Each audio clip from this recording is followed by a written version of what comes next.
Welcome back, everyone. Today we're diving into some of the most chilling entries from the Unsolved Mysteries iceberg. These stories range from violent crimes to lost media, and even a heartbreaking case that changed the way child abductions are handled forever. Viewer discretion is advised. Some of these details may be disturbing. Let's begin with a mystery that has haunted Denver for over 3 decades. On the morning of June 16, 1991, the United Bank Tower, now known as the Wells Fargo Center in Denver, Colorado, became the stage for a brutal and puzzling crime.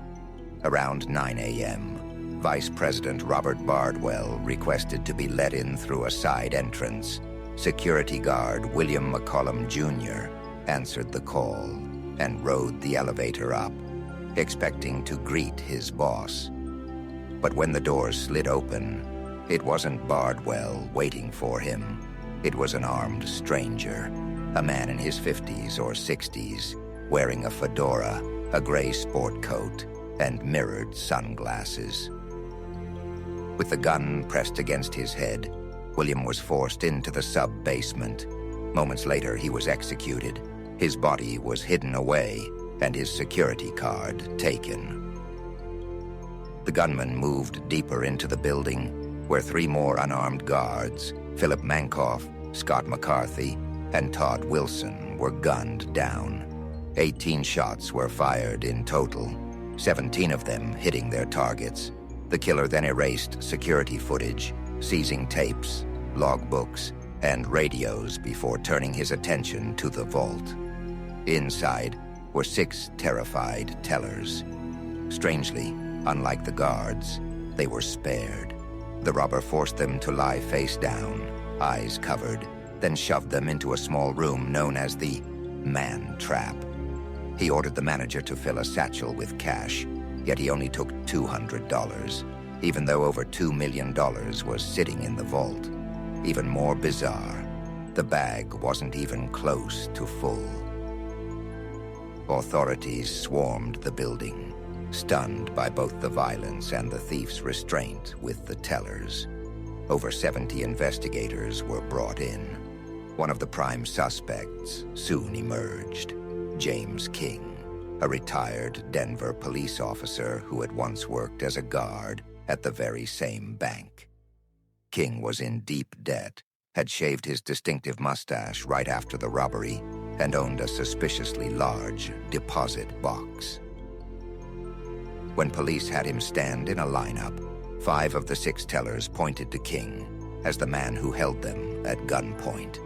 Yet, despite this, no money was ever recovered, and no hard evidence tied him to the crime. King was eventually acquitted, leaving the case wide open. To this day, no one knows why the guards were murdered, why the tellers were spared, or why only a fraction of the money was taken. Some have even speculated the real motive wasn't money at all, but a targeted hit disguised as a robbery. That crime was shocking enough, but our next entry takes us out of the world of blood and violence and into the realm of lost media and ghostly television. Back in the early 1930s, a strange and now completely lost TV program aired in New York City on station W2XAB. It was called The Television Ghost. At a time when television itself was still experimental, this program stood out for its eerie concept. Each episode featured a ghost recounting the story of their own death. Murder victims, accident victims, lost souls, all telling chilling tales straight to the audience. But here's the twist. Every ghost was portrayed by the same man, actor George Kelting. The show's format was extremely minimal, often just a dim, unsettling shot of Kelting's head against a dark background as he delivered his monologues. For 2 years, the program aired, but due to the technical limitations of the era, episodes were performed live and never recorded. By 1933, the show ended, when the station itself suspended operations during the Great Depression. Today, no footage survives. Only a handful of photos and newspaper mentions confirm that it ever existed. Eyewitnesses claimed the program was nearly unwatchable, as the primitive cameras captured almost nothing but shadowy outlines. Still, the idea of a ghost show broadcast, live in the earliest days of television history, remains both bizarre and haunting. From unsettling ghosts on an experimental TV signal, we now shift to a case that shook an entire nation and gave rise to a system designed to save children's lives. On January 13th, 1996, 9-year-old Amber Hagerman was riding her bike near an abandoned grocery store in Arlington, Texas. Her younger brother, Ricky, was with her, but soon grew bored and pedaled back home. When Amber didn't return, their grandfather went looking for her. Instead of finding his granddaughter, he was met by flashing police lights and the sight of Amber's pink bicycle lying abandoned on the pavement. A witness, 78-year-old Jim Kevill, had seen it happen. From his front porch overlooking the lot, he watched in horror as a black pickup truck sped toward Amber.